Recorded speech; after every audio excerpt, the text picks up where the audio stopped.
Olá a todos, eu sou a professora Lidiane Salvatierra e essa é a segunda aula da disciplina de bioética. Nessa aula a gente vai falar sobre a consolidação da bioética e a introdução sobre a teoria principalista e também a gente vai dar uma olhada com relação ao começo da bioética na Europa. Relembrando o que a gente viu na primeira aula, a gente observou que o contexto histórico da bioética começa lá com os horrores da Segunda Guerra Mundial, entre 1939 a 1945, e depois disso são citados ao menos 3 eventos fundamentais para o surgimento da bioética. O primeiro deles foi o conhecimento do público com relação ao Comitê de Seattle, em 1962, o artigo publicado por Henry Beecher, em 1966, e todo o contexto de uma cirurgia cardíaca performada por Christian Barnard em 1967. A partir então desses acontecimentos da transformação social, da conscientização do que estava sendo realizado com relação ao desenvolvimento da ciência, a experimentação científica e uma falta de ética e de moral por parte de alguns médicos principalmente, a gente teve então o surgimento da bioética como um termo, uma disciplina, uma área de estudo onde a gente começaria a pensar o progresso da ciência, o poder daquela ciência e quais eram as ramificações com relação à utilização principalmente do ser humano e muito mais para frente, depois a gente vai pensar no uso dos animais, nos direitos dos animais, em todo esse desenvolvimento da ciência. E a gente também viu que foi a partir da publicação de um capítulo no livro Bioethics, The Science of Survival, do Van Rensselaer Potter, em 1970, é que quando a gente começou a ouvir falar do termo bioética e começou a empregar ele. Nessa aula, então, a gente vai continuar com os desdobramentos em 1970 em diante com relação a todo o debate em torno da bioética e a gente vai observar como que ela começou a ser consolidada. O período de consolidação acadêmica da bioética foi então entre 1960 e 1970, onde ocorreu todos esses acontecimentos históricos que a gente acabou de observar e continuou sendo impulsionado justamente por causa do processo de transformação social e das mudanças de padrões morais relacionados principalmente à relação entre o profissional da saúde e os pacientes. Então, a partir de 1970, com o surgimento do termo bioética, com todos os debates, em 1974, nos Estados Unidos, foi formada uma comissão, chamada de Comissão Nacional para a Proteção de Sujeitos Humanos na Pesquisa Biomédica e Comportamental. Essa comissão trabalhou de 1974 a 1978, buscando encontrar a ética para as pesquisas relacionadas tanto às ciências do comportamento quanto de forma geral com relação à biomedicina. E depois de 4 anos de debates, de estudo, eles produziram um documento chamado de Relatório Belmonte. E esse documento hoje ele é tido como um marco histórico e normativo para a bioética. Esse relatório trouxe 3 princípios éticos supostamente universais que promoveriam as bases conceituais para a formulação, a crítica e a interpretação de dilemas morais que envolveriam toda a pesquisa científica. Os 3 princípios éticos escolhidos para compor o relatório Belmonte surgiram da história das tradições morais do Ocidente. Então, os 3 princípios éticos escolhidos aqui são também, ou eram também, princípios éticos que, além de conversarem entre si, ou seja, existia uma harmonia entre si, eram princípios éticos que já deveriam ser usados pela sociedade de forma geral. Então já era uma coisa utilizada na sociedade e deveria agora ser transportado de forma mais efetiva e aplicada para todas as questões biomédicas. Quais foram os princípios éticos escolhidos? Foram o respeito pelas pessoas, a beneficência e a justiça. Agora a gente vai falar um pouquinho sobre o que significa cada um desses princípios éticos. Começando pelo respeito pelas pessoas, aqui no relatório de Belmonte ele tinha 2 significados. O primeiro significado é com relação a todos os indivíduos deverem ser tratados como agentes autônomos. Isso significa que todo mundo tem um livre-arbítrio e todo mundo tem a sua própria vontade. Então não pode existir nenhuma imposição sobre você. E o segundo, ele tratava de pessoas com autonomia diminuída, ou seja, pessoas socialmente vulneráveis ou também pessoas que por algum motivo de doença, pessoas de alguma forma incapacitadas de expressarem a sua vontade, essas pessoas deveriam ser protegidas de qualquer forma de abuso. Dentro do princípio ético de respeito pelas pessoas, as pessoas deveriam então expressar a sua vontade em participarem das pesquisas científicas. E não só expressarem a sua vontade, o que a gente chama de concessão de consentimento, essa pessoa só poderia expressar o seu consentimento a partir do momento que ela tivesse todas as informações com relação a como aquela pesquisa científica ocorreria e, de forma geral, uma compreensão total com relação a risco, benefício e outras coisas. O outro princípio ético é a beneficência. A beneficência, ela trata do compromisso do pesquisador dentro da pesquisa científica em assegurar o bem-estar de todas as pessoas envolvidas naquela experimentação. É o bem-estar tanto de quem vai participar dentro do experimento, como no caso de cobaias, como também quem vai gerenciar, tá? Então, até o próprio pesquisador, ele deveria poder assegurar a sua própria saúde dentro daquela proposta. Além disso, de forma geral, é esperado que a experimentação não cause dano nenhum ou o mínimo de dano possível e também o contrário. O pesquisador, ele não pode tentar maximizar o benefício previsto. Então, ele não pode indicar que a pesquisa talvez tenha um benefício maior do que é realmente possível.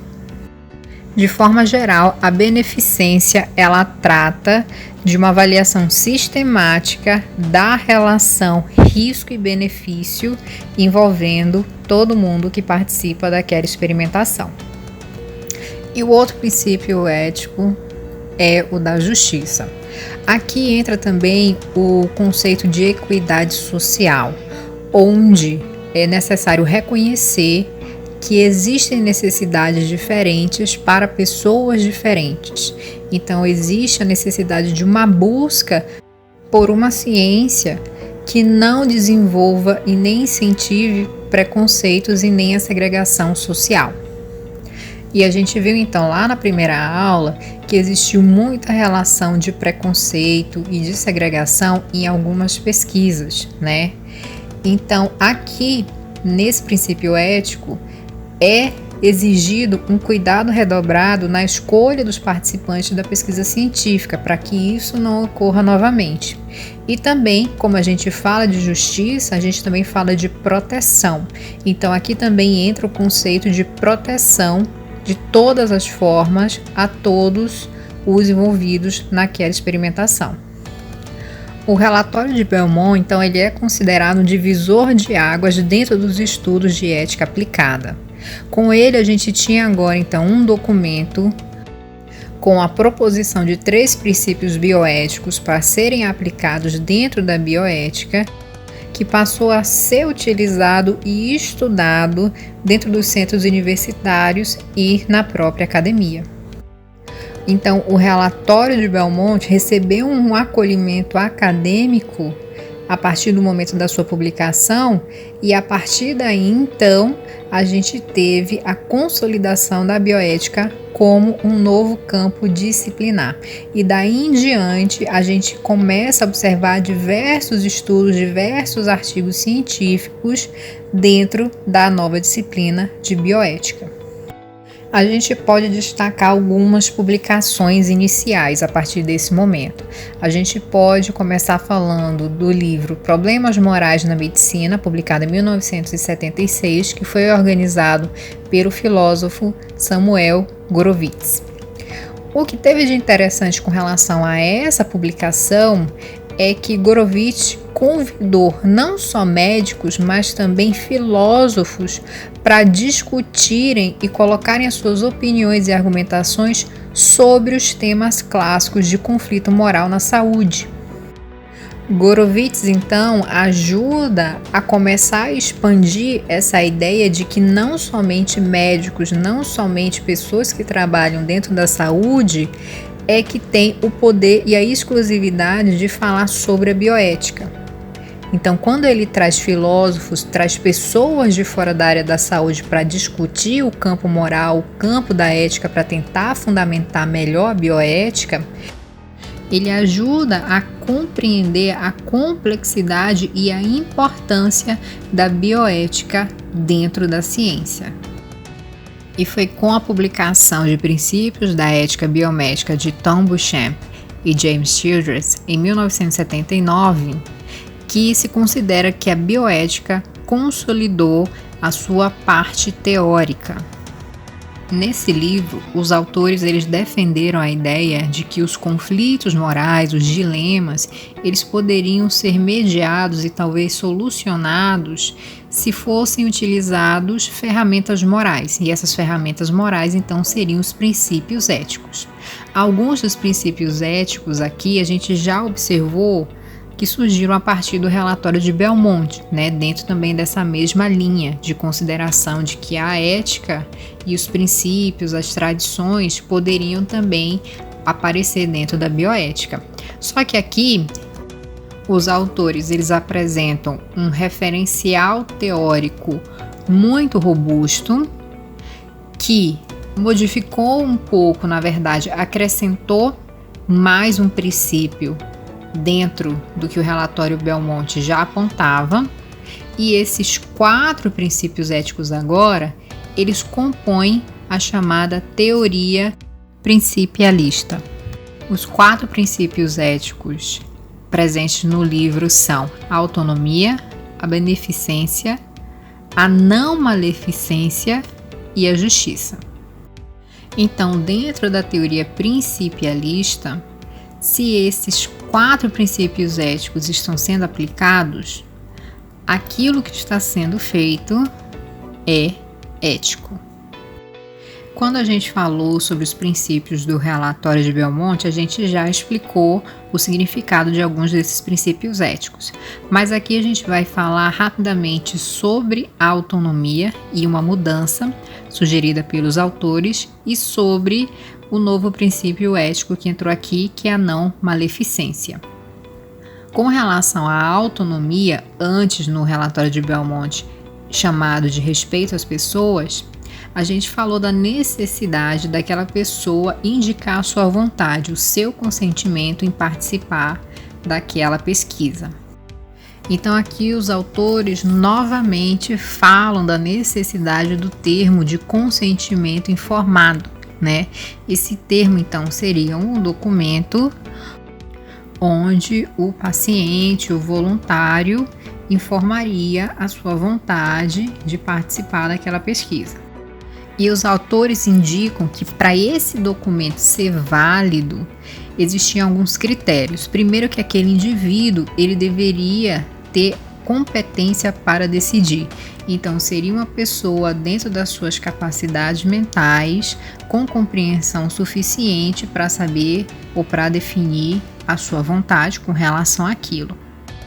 Essa pessoa também deveria ter o domínio total de todas as informações detalhadas a respeito da sua situação. Então, o paciente, no caso, se ele tivesse alguma doença, ele deveria conhecer profundamente sobre o que estava acontecendo com ele, com relação à sua doença, e também ele deveria conhecer as diferentes possibilidades de tratamento. Então, por exemplo, no caso de um paciente com câncer, ele teria que saber as especificidades com relação ao seu câncer e, por mais que aquela pesquisa informasse que eles iriam buscar um tratamento ou desenvolver um tratamento de tal forma, aquele paciente deveria também saber quais são as outras possibilidades de tratamento existentes. Os autores também falam que aquela pessoa ela não tem que só receber a informação com relação a tudo, mas ela também tem que ser capaz de compreender. Então, se tem alguma coisa que ela não compreende, aquela equipe precisa modificar o seu diálogo ou passar outras informações até que aquela pessoa tenha realmente o domínio e a compreensão total daquela informação. E por último, os autores reforçam que aquela pessoa ela deve ter a livre e voluntária escolha, tá? Então, em momento nenhum, aquela pessoa pode ser pressionada pela equipe, pelo médico e nem por qualquer outra pessoa a se submeter a algo que ela não queira ou que ela não tenha compreensão total. Dentro da teoria principialista, surge então um novo princípio ético, que é da não maleficência. A gente viu lá no relatório de Belmont a beneficência, e na beneficência tratava dos riscos e dos benefícios. Aqui os autores resolveram dividir a beneficência e a não maleficência para deixar os dois princípios éticos muito bem definidos. Então, a beneficência trata de toda a parte dos benefícios, com relação à pesquisa, e a não maleficência trata do dever de não causar o mal, de não causar o risco. E os autores, eles discutem o quanto que é difícil esse limite entre o benefício e o risco, porque em alguns conflitos morais, alguns dilemas e algumas práticas da própria ciência, alguns atos são vistos como atos com um fim negativo, Só que todo o contexto é um contexto que a gente pode dizer positivo. Então, por exemplo, um dos casos onde não fica bem definido ou fica muito confuso o risco, o benefício, o bem e o mal aqui, são os casos onde há a suspensão de tratamentos em pacientes com morte física iminente. Então a gente tem, por exemplo, uma pessoa que os médicos não conseguem fazer mais nada, não há nada mais para fazer, não há tratamento, não há cirurgia, não há medicamento. Aquele indivíduo, infelizmente, vai morrer e os médicos então decidem suspender o tratamento.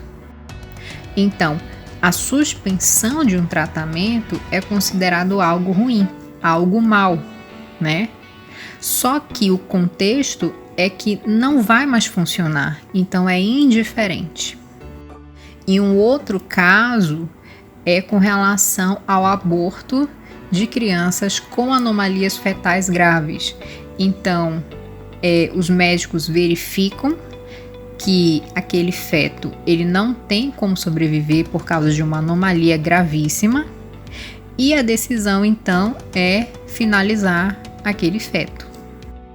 A inclusão, então, da não maleficência juntamente com a beneficência, ela ajuda a gente a compreender o quanto que é complexo toda essa relação do que a gente considera bem, do que a gente considera mal, e no fundo, esse conceito de bem e de mal, ele é individual, E também traz pra gente a noção do quanto que é impossível encontrar saídas boas ou más universalmente aceitáveis.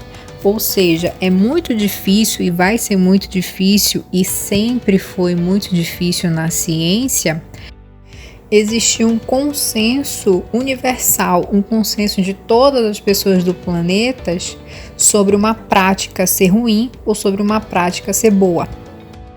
Falando agora rapidamente sobre algumas críticas com relação à teoria principialista, a primeira era com relação à ideia de autonomia, né? A ideia de autonomia, ela traz a ideia de liberdade. Só que a gente sabe que na sociedade existem indivíduos que estão dentro de constrangimentos sociais. Então, são indivíduos que sofrem da desigualdade social. E para você ter a sua plena liberdade e a sua vontade amplamente respeitada, você precisa ser um indivíduo livre desses constrangimentos sociais. Então, enquanto o indivíduo ele não for livre desses constrangimentos sociais, ele não estiver livre da desigualdade social, ele nunca vai conseguir exercer o pleno direito à liberdade, à autonomia. Ou seja, por conta da opressão social que diversos indivíduos sofrem, a gente nunca vai ter uma sociedade que consiga ter o seu pleno exercício de liberdade. E outro ponto com relação à crítica à teoria principialista é que ela também não serve dentro de todas as sociedades, porque existem tantas diferenças nas culturas e tantos arranjos sociais diferentes que é impossível a universalização dessa teoria. Então, os autores meio que ignoraram isso, essas diferenças culturais, as diferenças da sociedade. Com isso, foi somente a partir dos anos de 1990 que outras teorias mais conciliadoras e mais universais começaram a surgir. E a gente vai observar elas mais para frente em outras aulas. Agora a gente vai falar um pouquinho sobre a bioética na Europa. A gente viu então que todas as ideias relacionadas à discussão e ao debate da bioética deveriam ser de forma plural. Então, diversos sujeitos, não só aquelas pessoas que trabalham diretamente com a saúde, não só os médicos, poderiam discutir e tomar decisões com relação à bioética, mas isso deveria ser feito de uma forma muito abrangente, diversos sujeitos poderiam e deveriam participar desse debate. O que acontece é que diversos países não entenderam, ou pelo menos não estavam dispostos a juntar outras áreas fora da saúde para discutirem os temas relacionados à bioética. Foi a partir de 1980 que a bioética começou a tomar força dentro da Europa. Na França, em 1983, foi constituído um comitê chamado de Comitê Consultivo Nacional de Ética para as Ciências da Vida e da Saúde, o CCNE, que é conhecido também como modelo francês dos tipos de comitê que são permanentes. Já no Reino Unido, em 1982, foi instalado um comitê temporário. Esses comitês temporários, eles são conhecidos como modelo britânico. E o primeiro debate com relação à bioética foi relacionado ao modelo de comitê. Se seria melhor um comitê permanente ou um comitê temporário. E quais seriam os prós e os contras de cada tipo de comitê. Inicialmente, o modelo britânico, que é o modelo temporário, também chamado de comitê ad hoc com mandato limitado, ele prevaleceu porque as questões que eram tratadas naquele momento, e quase todas eram relacionadas ao PMA, que é a chamada procriação medicamente assistida, esse comitê conseguia resolver rapidamente as questões. Nesse momento, então, surgiu o Comitê Benda na Alemanha em 1985, dentro desse formato de modelo britânico temporário, o Comitê Santo Suosso na Itália, e inclusive outros países resolveram colocar legisladores ou o próprio Poder Executivo para controlar essas situações. Então, eles funcionavam como uma forma de comitê temporário. O que aconteceu com o tempo foi a percepção que esse comitê temporário ele não ia conseguir resolver rapidamente todas as questões, tanto aquelas questões que estavam eminentemente surgindo, quanto outras no futuro. Então, se naquele momento funcionava para aquela questão relacionada à procriação assistida, outras coisas mais para frente, como a parte de genética humana e outros desenvolvimentos da ciência, poderiam suscitar a necessidade de um comitê permanente. Então, com isso, diversos países da Europa começaram a chegar na ideia da existência de um Comitê Nacional de Ética, e que ele acabaria sendo muito mais útil, especialmente para tratar dessas questões que demandariam muito tempo. Então, com isso, nasceram os comitês nacionais da Dinamarca, da Suécia, de Luxemburgo, da Itália, Portugal e Bélgica. Porém, alguns outros países não gostavam dessa ideia de criação de Comitê Nacional de Ética, como, por exemplo, a Holanda, a Espanha e o Reino Unido, especialmente por eles acreditarem que esse Comitê Nacional teria uma força maior para impor uma nova ordem moral.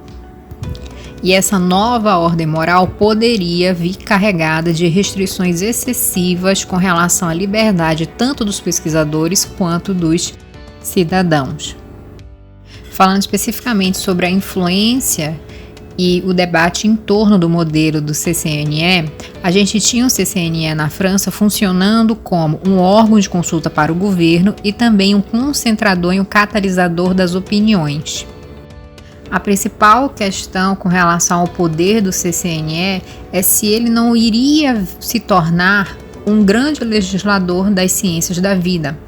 Ou seja, será que o CCNE não poderia no futuro, por causa do seu poder e do tema importante que ele tratava, que era a questão toda da bioética, será que ele não colocaria a democracia em perigo, porque ele passaria não só a falar da questão ética em si, mas ele começaria a apontar questões de direito? Então, será que ele poderia acabar legislando, formando leis? Com o passar do tempo, foi visto que isso não aconteceu. O CCNE hoje, ele continua tendo um papel essencialmente consultivo, mas ele consegue fazer emissão de recomendações e, inclusive, apesar de eles, do CCNE, não produzir leis, não ter esse poder, os resultados dos trabalhos realizados, as recomendações, elas têm uma grande influência na jurisprudência. O papel central do CCNE, então, é fomentar uma reflexão global com relação às questões sobre o desenvolvimento das ciências da vida e transmitir essas reflexões para toda a comunidade de pesquisadores, para o poder público e também para a sociedade como um todo. Assim, então, os comitês nacionais de bioética, eles objetivam organizar o debate em torno das diferentes questões da bioética e colocar essas reflexões em um caminho suscetível, para dar acesso, para fomentar importantes decisões legislativas. Então, ao longo do desenrolar da bioética em diferentes países, em diferentes culturas, a gente consegue observar uma grande variedade de modelos de comitês, das ideias com relação a como esse comitê deveria ser formado. E, de forma geral, cada país acabou tentando adaptar da melhor forma, tanto sociopolítica quanto culturalmente, o modelo que ele acreditava ser mais adequado dentro do seu contexto. A Dinamarca, por exemplo, apresentou um comitê que ele era basicamente um instrumento para diálogo com relação às questões da bioética com os cidadãos. E para finalizar, a gente vai falar um pouco sobre a harmonização jurídica, A harmonização jurídica seria uma tentativa de consenso da sociedade com relação às questões controversas ou não da bioética. Então, o que seria a harmonização jurídica? Ela não busca a uniformidade de legislação, porque isso é muito difícil. como a gente já falou antes, é muito difícil todo mundo concordar com uma coisa. Então, a harmonização jurídica dentro da bioética é uma tentativa de respeitar o mínimo de princípios e regras. E esses princípios, essas regras seriam os mais usualmente aceitos. Então, a harmonização jurídica, ela funciona muito bem quando a gente trata na bioética de questões que não são tão controversas. São questões de bioética simples. Agora, quando a gente trabalha com dilemas pesados, com questões difíceis mesmo de um consenso, a harmonização jurídica acaba não conseguindo alcançar o seu objetivo. À medida que a ciência vai progredindo e a gente acaba tendo que lidar com questões de bioéticas mais profundas, o esforço da harmonização jurídica vai ser com relação à aceitação ou à rejeição social das inovações da ciência. E como a gente vem falando, então, é muito difícil a unanimidade da sociedade em aceitar uma coisa 100% ou também rejeitar uma coisa 100%. Então, a harmonização ela vai buscar preservar a essência daquele objeto, a essência daquela ideia e a essência da opinião, do consenso daquela sociedade o máximo possível.